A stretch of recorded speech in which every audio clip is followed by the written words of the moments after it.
Hey guys, how's it going? I'm Chris Holt, and today we're gonna do something that I've been looking forward to ever since I bought my Hummer. We're gonna give it a nice solid lift. Now I'm guessing it's gonna be about an inch or two lift, and so I'm super excited to show you guys what a lift is gonna do for your Hummer, and then hopefully down the line we'll be able to get it out on the road and off the road, off the pavement, and test it out for you guys. So if you want to see more Hummer modifications, let me know in the comments down below. I really love how you guys are digging the Camaro content. We've got a little bit of that coming up, but we got a lot of Hummer stuff coming up for you guys. So be prepared for that.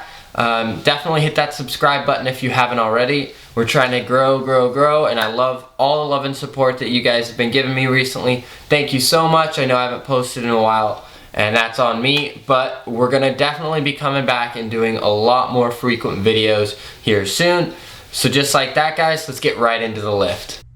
All right, guys, here we are. We're gonna go ahead and install our much larger extended rear leaf shackles. So before we get going, I'm gonna go ahead and measure the distance. Let's see how far from the ground to the fender. So we're gonna go all the way down to the ground. Right there, as you can see, just about 39 inches, maybe a hair less than 39 inches. So we'll see what it goes. Now these were 2-inch rear lift shackle. And so as you can see, there's gonna be 2 of them. One obviously on this side right here. Right there is the previous rear leaf shackle. So for a size comparison right now, with it off there, or with it on, excuse me, is there, let's see, about there. So we'll see how it does, and I'm gonna go ahead and start removing that guy right there, and then putting on our rear extended leaf shackles. But before I start going ahead and taking these bolts loose, what I'm gonna have to do is I'm gonna have to go ahead and jack up the car. Typically, you could do it on the rear axle right there, but since we're dealing with rear suspension stuff, it's not something that I'm gonna do. So I'm gonna find a frame rail near the middle and go one side at a time. Whenever you're jacking up the car, make sure to put it on jack stands and always test it out. So that's what I'm gonna go ahead and do. I've got this rear extended leaf shackle for the other side. Like I said, about 39 inches right there. So it'll be really interesting to see how much higher it is with our new shackles in place. So I went ahead and found this cross member right there and put an extended piece of wood, because I know I'm gonna probably need that once I do the lift and all of that. Got my jack stands here that I'm just gonna put right here on the frame. Find a spot on it and go ahead and support it. Make sure to always test the car. Make sure that it is stable when it's up in the air and not on the tires. So that's what we're gonna do now. All right, using a 21 on, I used my torque wrench, and then another 21 on a half-inch drive as well, is what I've been using to get these bolts out. And as you can see, I got the top one fully unloose, and I'm gonna go ahead and take this one out. Both of these are about to come out, and then we're gonna go ahead and get the new one ready. All right, we were able to get the stock one off with those two 21s right there. And this is what it looks like from underneath without the bracket on.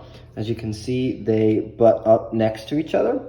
And so for size comparison, we have the stock one right there, and then the new one right there is much bigger and way more beefy than this guy right here. So this one's gonna go on next, and we'll be able to make these gaps a little bit bigger, which is gonna take some nice strong force on our leaf springs right here. So we're gonna go ahead and put our little spacer in there and see how much clearance we gain. All right, so what I'm going to do is put in the new shackle. I'm gonna go ahead and put it bolt out and line it up, and put in our washer right there. And I'm just gonna do the top, and then when I'm able to lift it, I'm gonna line up the bottom with the rear leaf. That way, I know I have the fixed point in spot, so then when it is able to come down, we're able to manipulate this into the rear bushing of the leaf right there. All right, so once we got the truck lifted up enough, we were able to slide our shackle in, have plenty of room. You might need to pull it down just a little bit, and then slide it right in. And with the kit, I've got a new bolt, washer on both sides, and then just the nut on the back, which I'll hand tight and then go ahead and tighten back down with some hardware. So when doing this, I went ahead and released the shocks. You probably don't have to, but it's something that I did. So we're bringing it down. Keep coming, keep coming. You're getting close, but you're almost there. Keep coming, right there.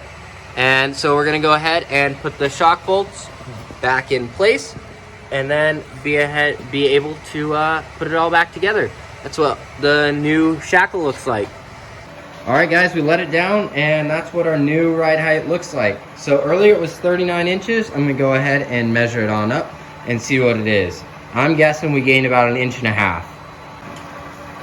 All right, so I went from the ground all the way up to the top, and we're at 40.5. So right there, 1.5 inches. I'm excited with that. I'm happy with it. All right, guys, I went ahead and measured out the front. We haven't done anything to it, no torsion bar lift or anything yet. And if you come up and look, we're at right at 37. So the back is at 40.5. So let's go ahead and crank those bolts up and get it all the way up to 40.5. All right, so here we are at the side of the Hummer. We're gonna go ahead and come right here, see where the split is between the doors. Come right on underneath. Let's see if we can see it. And then right there is going to be the bolt that we need to get. Now I believe it's a 26 mil and or 1 1/8 inches. Let me check that right here. Yeah, a 26 or 1 1/8 bolt. And then all you gotta do is raise it or tighten and loosen that bolt so that it takes the front, what's called torsion bar arms, up, and it will raise the front of your truck about 1.5 inches to 2 inches. Now, it went ahead and lifted mine. And so now the ride is about the factory rake. Let's see if we can, well, it's kind of hard to demonstrate that it now has the factory rake because I went ahead and lifted the front about 2 inches and the rear about 2 inches as well. So it's got plenty of room to clear new tires and things like that. So with it lifted like so, I think it's gonna be time for new tires. Let me know what you think in the comments down below. And so it should have plenty of extra ground clearance for the off-roading that wow, stepping on everything in here, that I'm going to be doing. So that is my 2 cents about the extended lift shackles in the back and the and the torsion bar lift. Now, on the front torsion bar lift, it's made the ride very, very stiff. So the back makes it really nice, and then the front is not as nice. So that's something to look for, or let you guys know. It might be that my struts are blown, my gas struts, in the front at least. I'm not sure, but it makes the ride quite harsh. So let's see if I can show you underneath again. So as you can see, right in there is the strut. So they are probably pretty good in the back, and I'm not sure about the front.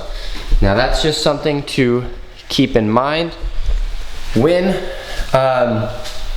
lifting your Hummer H3 like this. Keep it in mind like that. I've done some research into some struts, and they're about $200 for a front set, and about $400 to $600 for a full set for all four. That might be something I do here in the future. Right now it's pretty alright.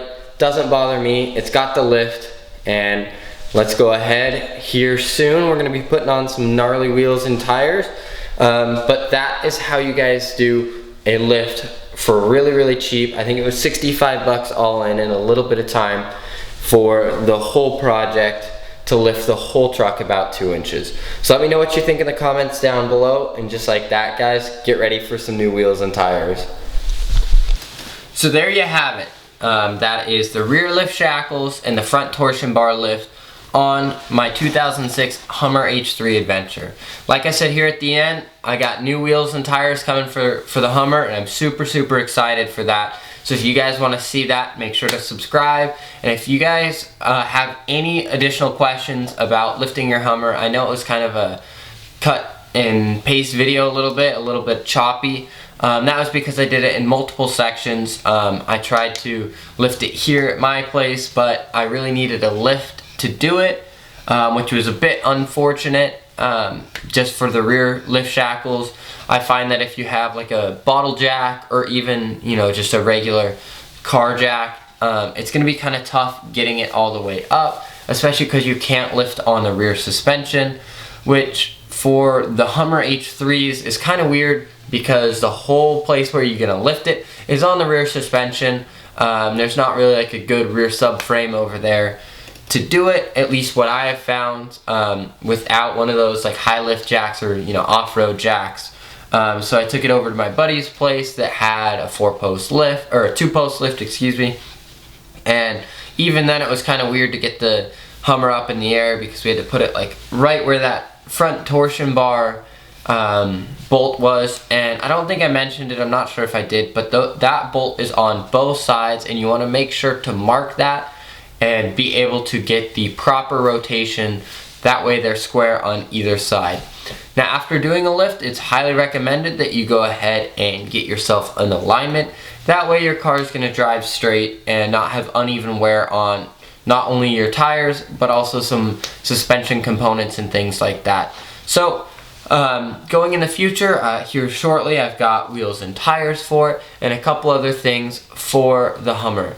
Now, the reason I haven't posted in a while has been, it's been midterms for me. I've gone on a trip, and then also some of my footage did get deleted, which is very unfortunate. So I'm gonna try and remake some of those videos that did get deleted, and hopefully it won't be as choppy as, say, this video was.